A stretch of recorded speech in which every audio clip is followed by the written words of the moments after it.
In 3.2a, b, and c, I'm going to show you how to interpret the slope and y-intercept of a least squares regression line. We're going to use the least squares regression to predict y for a given x, and we're going to explain the dangers of extrapolation. Let's first define regression line. It's a line that describes how a response variable, which we call y, changes as an explanatory variable x changes. We often use a regression line to predict the value of y for a given value of x. Now, the standard format of a regression line is going to look like something in algebra. Now, in algebra class, though, we used to see something more like y equals mx plus b for a line. Notice the x came first and then the constant. It doesn't matter if you put the x variable first or the constant, but in statistics, they tend to put the constant first and then the x variable. The other thing you really want to make note of is notice that little y has a hat on top of it. This little symbol, this caret, is called a hat. It implies it's a prediction. So if you ever write a regression line, you must put for the response variable a hat above it. Now I also want to take this time to show you how to use the graphing calculator to actually have it compute the regression line for you. Let me show you real quickly how to actually find a linear regression on your calculator. It's pretty easy. We're going to be using the Stat button. So go to Stat and select Edit till you get to the lists.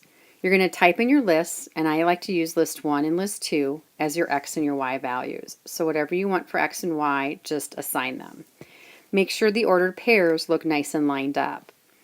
Then once you have that data, you're going to go back to Stat, and this time you're going to scroll over to Calculate. You're going to scroll down and you can choose either number 4 or number 8. They both give you linear regressions. This first one gives you A is the slope, B is the y-intercept. Number 8 says A is the y-intercept, B is the slope. It doesn't matter. Our book tends to use number 8's format. In Algebra 2 class, you tend to use the number 4 format. So select either one of those and you get to this screen. What is your x and where are your y's? So put the appropriate lists on where they are. The frequency can be left blank or at 1. And we can ignore store. Hit calculate and you're going to get this screen right here. You can tell that I chose the number 4 format of ax plus b. And then all you would do if this was your data, you would just write y hat equals, in this case put 5502 in for x, plus your b value of negative 373.002. And that would be your equation. You should also notice right here that this calculator gives you the R. Remember, R is the correlation. If this is not turned on to your calculator, you just have to turn it on. Most of the calculators factory default set to just giving you this. If the R squared and R are not showing, you'll want to turn that on. To turn it on, what you want to do is you want to go to Catalog. And to find that, you have to go to Second and the 0 button, or above it, you're going to see that this is called Catalog. Hit Enter, and what you're trying to find is the word Diagnostic On. So go and find Diagnostic On, select it, and then you actually have to hit Enter once you've done that. And once you've done Enter, you'll see that it is done. You then can go back and run this entire regression, and you will end up getting the R squared in R. You only have to do this once until you reset your calculator altogether, so you should really never have to return on the diagnostics. In this used Honda's examples, we have 11 used CRVs from the years of 2002 to 2006. We have a scatter plot. It shows a strong negative linear association between the number of miles and the advertised cost on the car. So it shows us, for example, here we have a car with a lot of miles on it, and the cost for advertising is quite low. The correlation for this data set, or the R value, is a negative 0.874. And they've transposed the actual regression line on top of the scatter plot for us. And all this example points out is, notice we have one quantitative variable and a second quantitative variable. When we have two quantitative variables, the best way to look at the relationship is through a scatter plot. Remember back in chapter 2, we just had univariate. where we just had maybe just real life data on miles, and we would compute a one variable stat such as mean and median. Now we can actually come up with a linear relationship as it's bivariate data, meaning we have two quantitative variables making ordered pairs. Now the formula for the least squares regression in this standard format is found on the AP formula spreadsheet. Within here, the predicted value is for the predicted variable, which is y, given a value of the explanatory variable, or x. So we see that the x gives our predictor of y. Remember, put your hat above y because it means it's a predicted value. Now the slope can be found on here. And what that is the amount by which y is predicted to change when x increases by 1 unit. And we see the slope in this above equation defined by the variable b. Now the y-intercept is the predicted value of y when x is equal to 0, and we see that as the variable a. So the y-intercept is always going to show up there. Let's go back to the used Honda example of our CRVs. They already put these ordered pairs into their calculator and ran the linear regression, and they got this as their equation. Notice it's written two different ways. You can either write it using the actual variables of x and y. If you write it this way, you must define x and y onto the side. Or you have the option to actually just write it with the words on there. And this means the same thing. Again, don't forget your hat above the y or hat above price. So we're going to use the number of miles as our explanatory variable to predict the price for this. So now they want us to identify the slope and y-intercept and interpret it in context. So for this particular example, the slope is the b value, or in our case, we see the slope sit right here or right here. So the value for the slope is a negative 86.18. Now what does that mean? It means for every unit change in the number of miles, so as the number of miles changes by 1, the price of the car is going to go down by $86.18. So I could say it like this. The predicted price for a used Honda CRV from 2002 to 2006, which means put it in context, remember, goes down by $86.18 for every 1,000 miles driven. So you do have to be careful that this is stated in thousands of miles, so say that appropriately. Now the y-intercept, in this case, we can see the y-intercept, either it's here in the equation or here. So our y-intercept is going to be $18,773. What does that mean? It means that when x is 0, or the number of miles driven is 0, the price is going to be that $18,000. So a way to say it in context is this. The predicted price for a used CRV from 2002 to 2006 with 0 miles is $18,773. Be very careful on here that we are talking about predicted price. That's very important that you state that component. The last part here, they want us to predict the asking price for a car with 50,000 miles.